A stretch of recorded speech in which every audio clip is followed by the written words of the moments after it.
The adjutant for today's ceremony is Chief Warrant Officer 3, Zarek T. Wilson. Right.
Ladies and gentlemen, please rise for the entrance of our commanding officer, Lieutenant Colonel Johnny G. Garza, and our guest of honor, Joseph Shusko, Lieutenant Colonel, United States Marine Corps, retired, and remain standing for the march on of the colors and the playing of the national anthem. Present! Sword!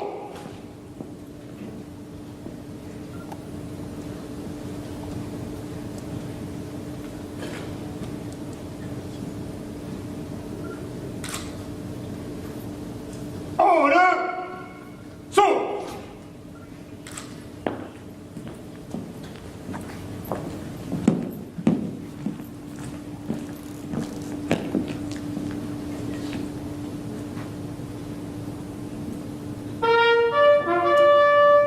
Forward, march.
Ladies and gentlemen, please be seated.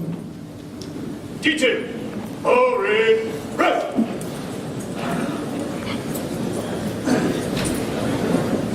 On November 1st, 1921, John A. LeJeune, 13th Commandant of the Marine Corps, directed that a reminder of the honorable service of the Corps be published by every command to all Marines throughout the globe on the birthday of the Corps. Since that day, the men and women of our Corps have continued to distinguish themselves on many battlefields and foreign shores in war and peace. On this birthday of the Corps, therefore, in recognition of the will of the 13th Commandant, a reminder of the Corps' honorable service is published as follows.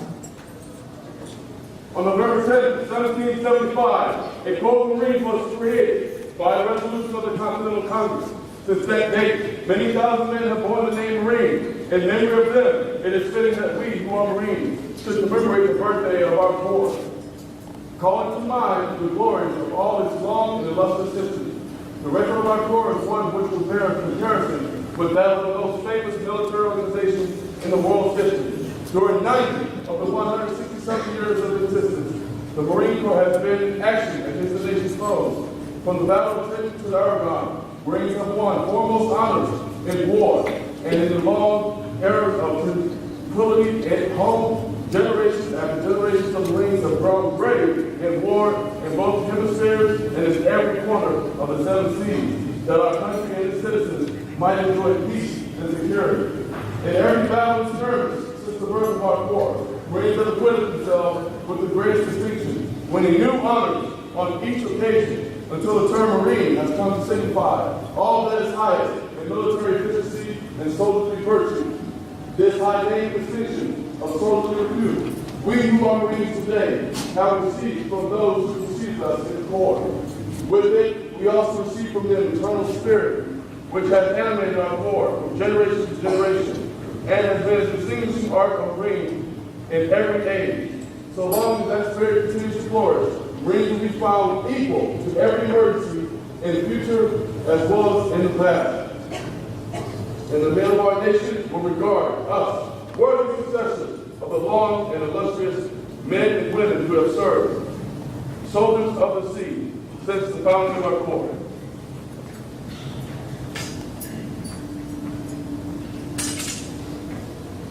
The timeless message of our 13th Commandant has left its mark in the hearts and minds of all Marines, past and present. By deed and act, from Belleau Wood to the Argonne, from Guadalcanal to Iwo Jima, from Incheon to the Korean Armistice, from the hard fights in Vietnam to Desert Shield and Desert Storm, to this century's longest wars in Iraq and Afghanistan, and in hundreds of other places where Marines have distinguished themselves. Marines have continued to epitomize those qualities which are their legacy. The success which the men and women who have earned the title Marine have achieved in combat and the faith they have borne in peace will endure forever. The Commandant and our many friends have added their hearty praise and congratulations on this, our 242nd birthday.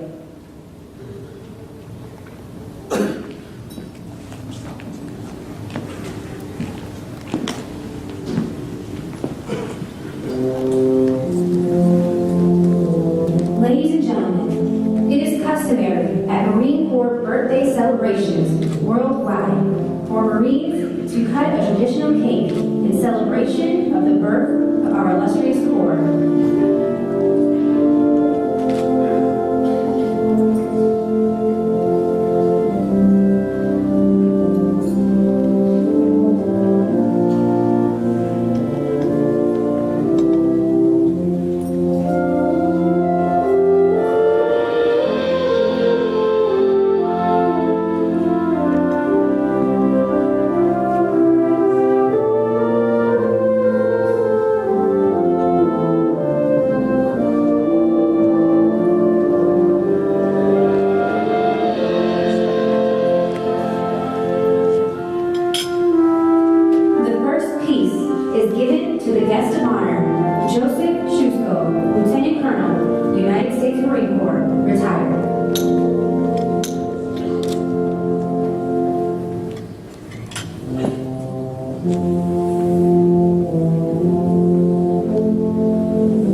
Ladies and gentlemen, the commanding officer, Lieutenant Colonel Johnny G. Garza. Good evening, everybody. First off, I want to start, Colonel Hanna, Colonel Davis, thank you for joining us this evening. Lieutenant Colonel Simmons, again, thank you for joining us to celebrate one of our time-honored traditions. I'm so happy that you could join us this evening. Special guests to our veterans and our former Marines, thank you very much for joining us. I know that your presence here means a lot to us, and it means a lot to our senior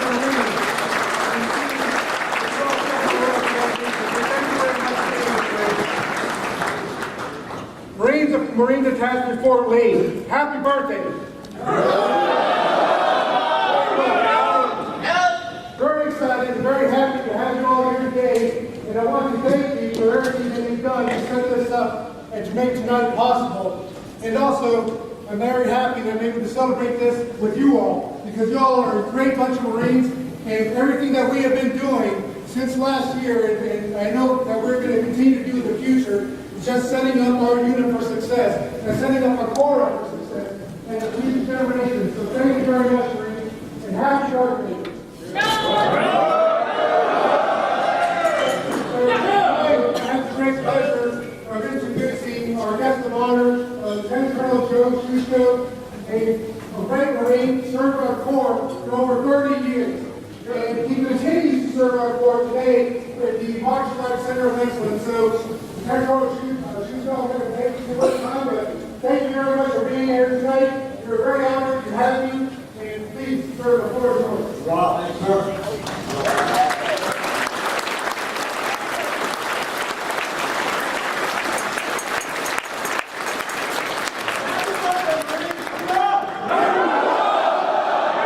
242nd. Outstanding.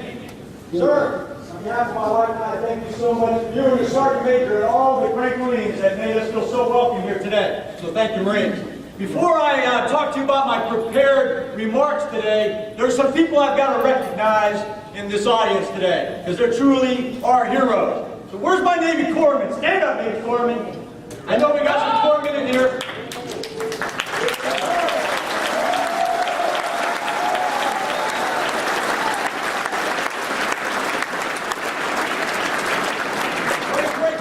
That Navy legacy of Marine Corps and the Navy. We couldn't do it without them. So it's an honor to have our other brothers here today to celebrate this great evening. We also have some honored guests here from other sister services. So if you're with one of our sister services, please stand up. And we really appreciate sharing this wonderful evening tonight. Our Army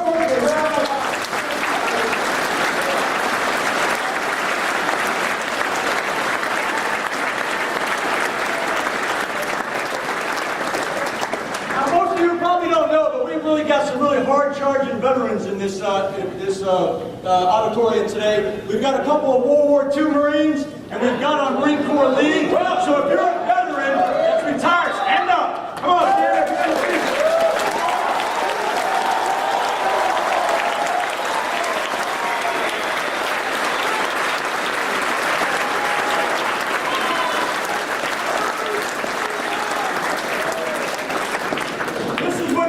And the Marine Corps' legacy is all about. Now I've got one more group, and it's a small group, but they're the most VIPs in the audience.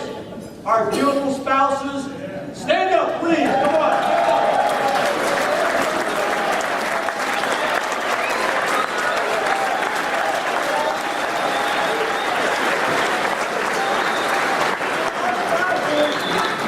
Our spouses are truly our unsung heroes. Think about that. We work long hours, we deploy, they shoot at us and everything else, and our families stay at home taking care of the hard work. And that's our kids and our life. And so it means a whole lot that they're here to support us. You know, somebody a long time ago said that behind every successful Marine is a spouse that's just as successful. I think the person's wrong. Because I think that person, the spouse, is right here on my left or right flank. Because they truly are our inspiration that make us look so ruggedly handsome in these uniforms. All right, so thanks for everybody for coming out here today. You know, I've been in the Marine Corps now for, on November 20th of this year, it'll be 42 years. 30 years active and 12 years getting beat up.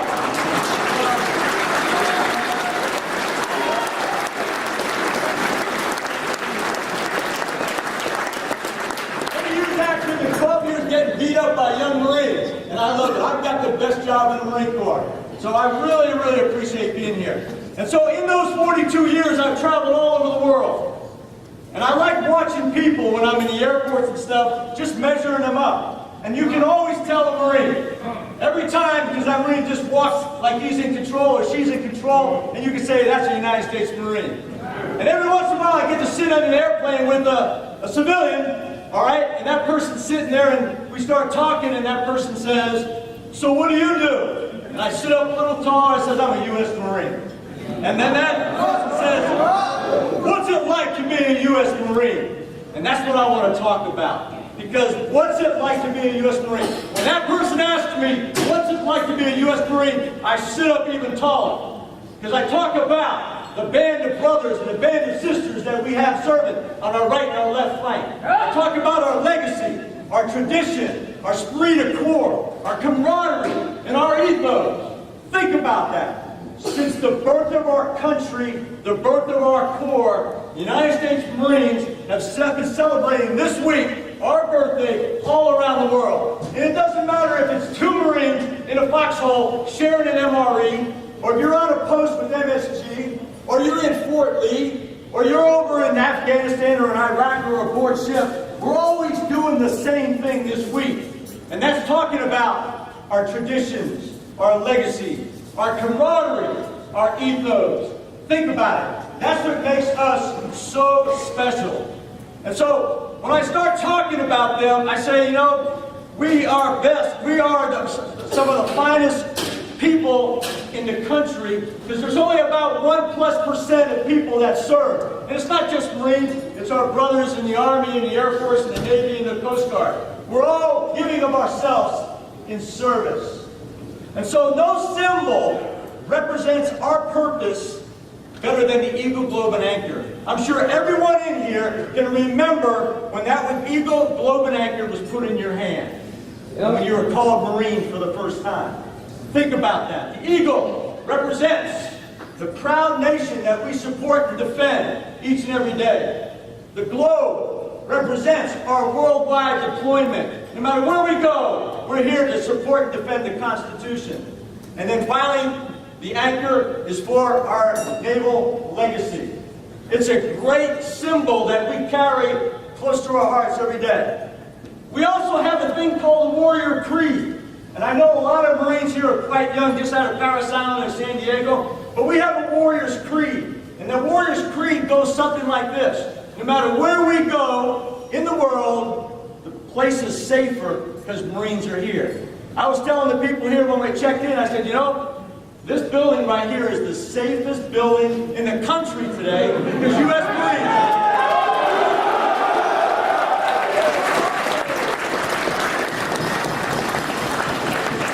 The second thing about our Warrior Creed is no matter where we go, if somebody says, I need help, a Marine's going to stick out their hand and say, I'm here to help you. And I love seeing Marines on Route 95, if somebody breaks down and I try to pull over to help them, a Marine already beat me to the punch. Because that Marine is helping those civilians and those citizens out there that they're sworn to protect.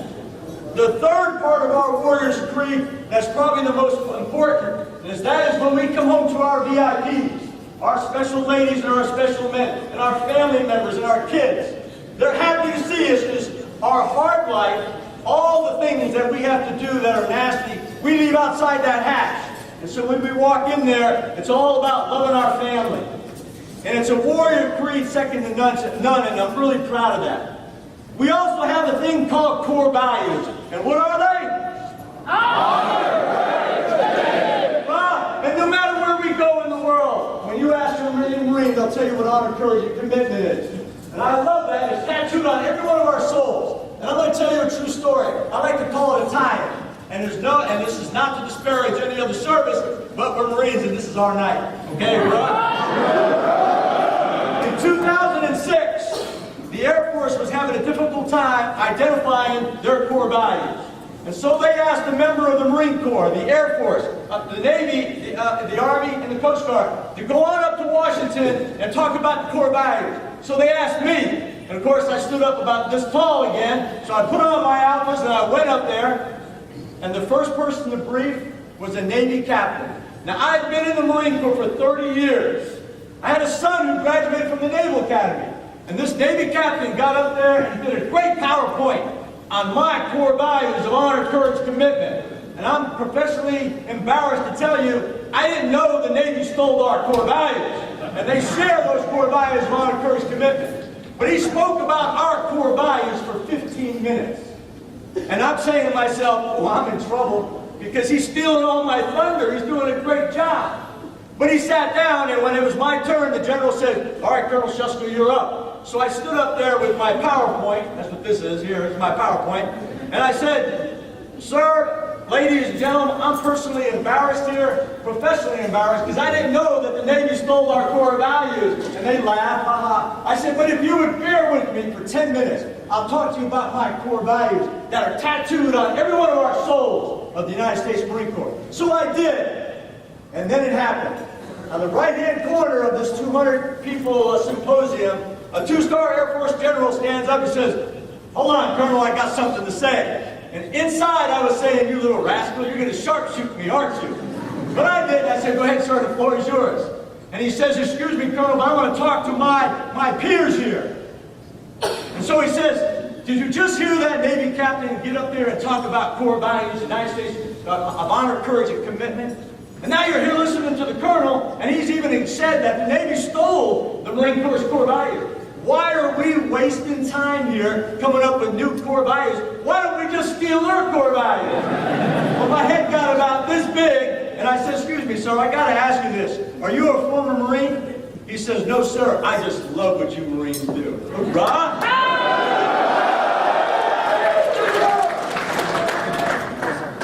And so what I'd like to do is I want to share a letter that I received from an Air Force colonel. His name is Dr. Wyrick.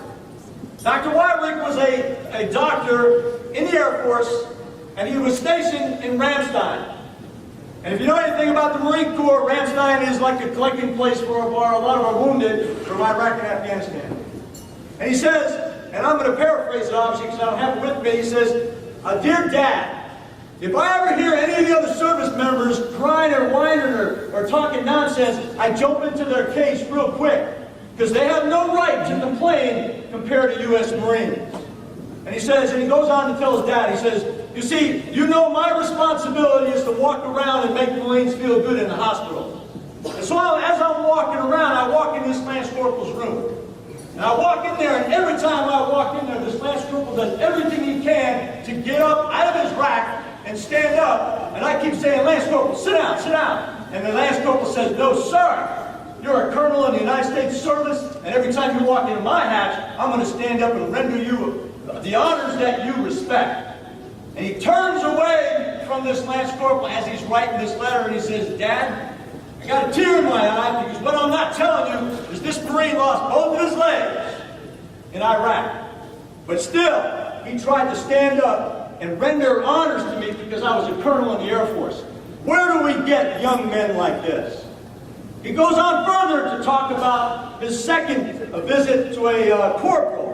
He says he walks into this corporal room, and again he's saying, Corporal, is there something I can do for you? Is there can I get you a book or something, or some pogey bait or whatever? And finally the corporal says, yes sir, you can. You can get me an algebra book.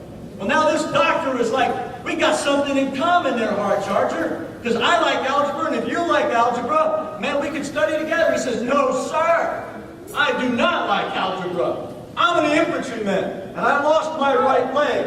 And I can't do anything with my infantry buddies anymore because I'll slow them down. And so I want to get an algebra book so I can learn about all of this trajectory and angles and stuff. And I want to join the artillery and go out there and serve my country. He says to his dad, where do we get young men like this? And then he goes in this final room, and he walks into the room, and this Marine's having a tough time because he lost his left arm all the way up to his shoulder. And once again, Colonel Wyrick is trying to make this Marine feel comfortable. He says, Marine, is there something I can do for you? And finally the Marine says, yes, sir, you can. Give me my left arm back. And now he puts the Colonel at a disadvantage, like, but there's nothing I can do about that, son. We had to take your arm. He says, I know that, sir, but I want my arm back. If you want to do something for me, give me my arm back. So the Colonel says, why do you want your arm so bad? He says, sir, I want to take that thing and stuff it, so when I get back to my command and my buddies start making fun of me, I'm going to use it like a club. And so he can tell that the Colonel got very like, oh my God. He said, sir, don't feel bad about it. I shoot and wipe with my other hand so you don't have to worry about it. He ends up by saying, Dad, where do we get young men and women like this? Well, look to your right and left, Marines. This is where we get it from. We get it from the greatest country in this world. I've been to 71 different countries, and there's no place like the United States of America.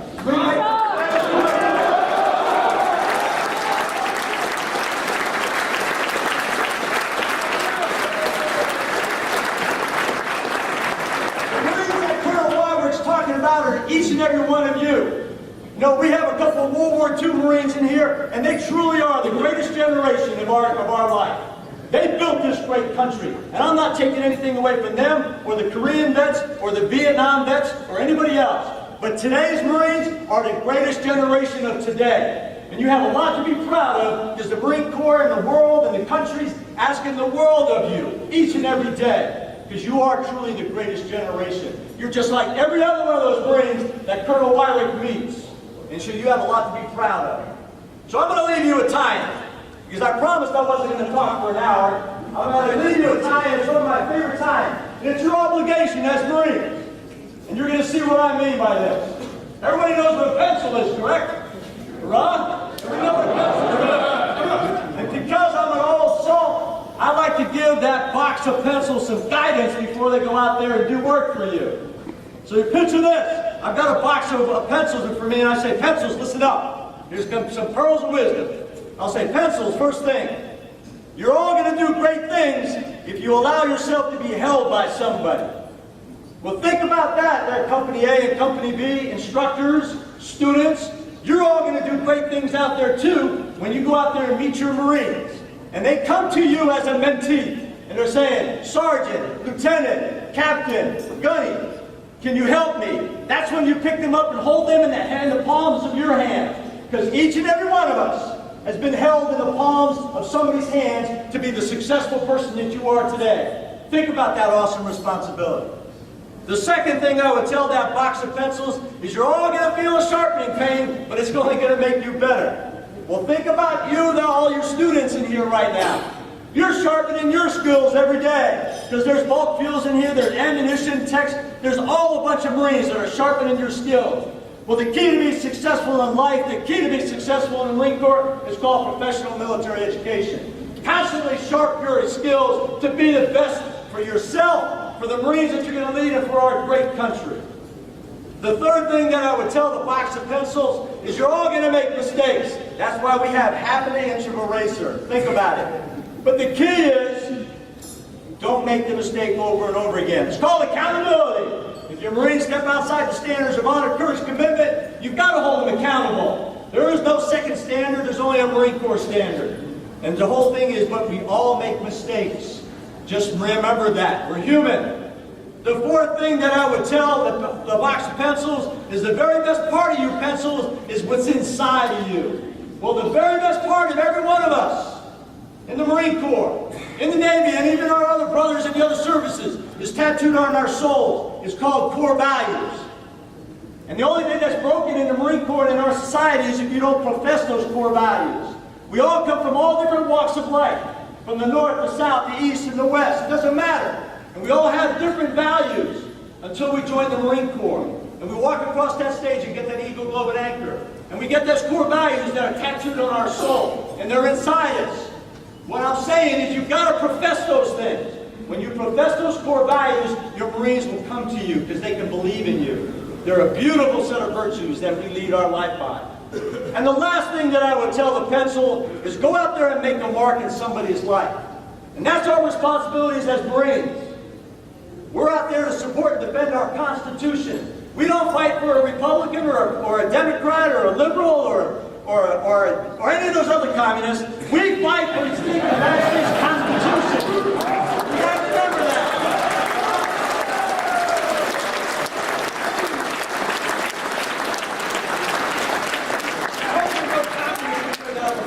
Okay? But we do take an oath to the Constitution.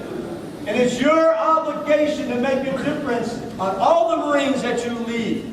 If you say you're going to be someplace, be there. A handshake is a commitment. Stay away from those stupid little machines and be there as a leader. And if you follow that simple parable of the pencil, every time you pick up that pencil, it should remind you, if you lead like that, you can't fail in life. You really can't. I'm going to leave you two last quotes, and then I'll get off here and we can eat some chow here. All right, and the first one is, it has to do with brotherhood. Think about that. Someone told me a long time ago that brotherhood occurs every time you meet a human being. Think about that. God created all men, or all men are created equal, and you should treat them that way. And it's okay to look people in the eye and say, God bless you, and I love you, and all those kind of things. There's nothing wrong with that. Brotherhood occurs every time you meet a human being. Treat them with dignity. And the last thing I'll say is everybody knows what a champion is. No one has to explain what anybody about who a champion is or what a champion is. Well, in my personal opinion, people that serve our country and all of our services are champions. And you know why they're champions? Because they don't have office hours. Think about that. Champions don't have office hours. They're true professionals 24/7, 365. And so again, tonight, it's a real honor. It's a real honor to be here amongst these warriors from the sea and our other guests. I wouldn't want to be any other place.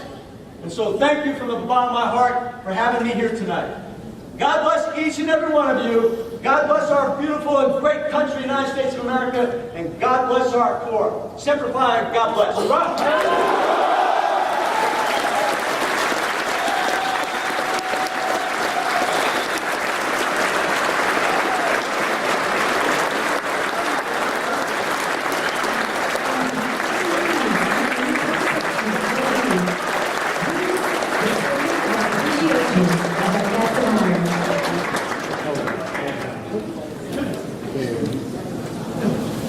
One mind, any weapon, Marines, hurrah!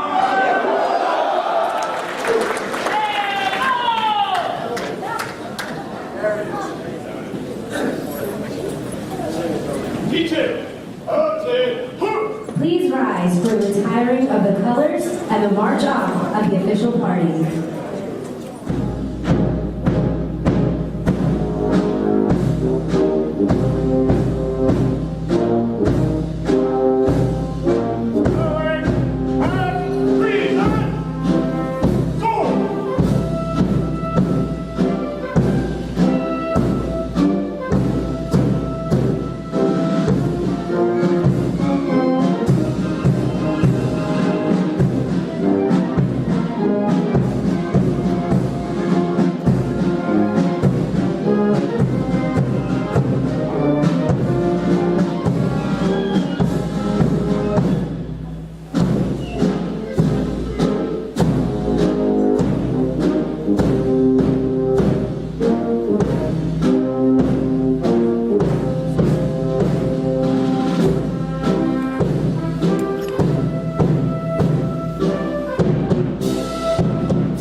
Ladies and gentlemen, this concludes our ceremony. Please enjoy your evening. Happy birthday, Marines.